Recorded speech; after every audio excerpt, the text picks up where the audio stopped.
Salut à toi grand fan de RC, c'est Toff pour Spinner RC Speed, j'espère que tu vas bien. Alors aujourd'hui, de quoi allons-nous parler? Nous allons parler de la boîte de vitesse du Hobbytech CRX. Donc il faut savoir que Hobbytech est une marque française et ça serait bien qu'ils puissent franchement faire de bons modèles et de la bonne qualité. On va dire que le CRX globalement est pas trop mal, mais il y a encore quelques améliorations à faire au niveau des cotes et de la façon dont c'est usiné les pièces. Donc pour cette fameuse boîte de vitesse, celle-ci n'échappe pas à la règle du problème, on va dire, d'usinage.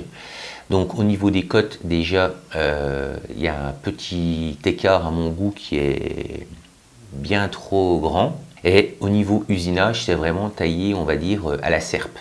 Donc le problème que beaucoup de monde a, j'ai pas mal de personnes qui viennent me dire oui, je comprends pas, j'ai mon cerveau qui a cramé sur le CRX, ma boîte de vitesse elle a du mal à passer et j'en passe.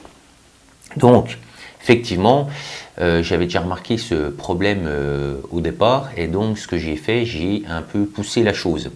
Donc j'ai démonté la boîte de vitesse et effectivement au niveau de la boîte de vitesse, vous avez une pièce qui coulisse sur un axe, donc qui vient engager le pignon à gauche ou le pignon à droite, suivant la vitesse que vous sélectionnez. Mais justement, c'est cette pièce-là qui fait défaut. Donc, en gros, si vous essayez de faire bouger cette pièce à la main sans le cerveau, vous allez déjà voir que ça accroche. Et le problème vient de là. Donc, ce que j'ai fait pour améliorer cette pièce, et ça va vous éviter pas mal de déboires avec les cerveaux ou essayer de graisser la pièce pour voir si ça glisse mieux et tout ça, parce que même avec de la graisse, vous aurez toujours le même problème. Donc, la solution pour régler le problème de passage de boîte sur le CRX et sur tous les autres modèles qui ont ce système, donc à vous de vérifier.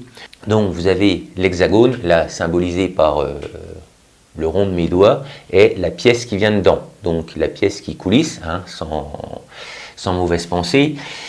Le rond, vous imaginez que c'est l'hexagone et en fait ce qu'il va falloir faire, si vous avez une Dremel chez vous, parce que bon, autrement ça risque d'être un peu plus délicat, vous prenez votre Dremel et vous allez polir en fait les angles de cette pièce. Donc ça va vous faire un hexagone, mais si vous prenez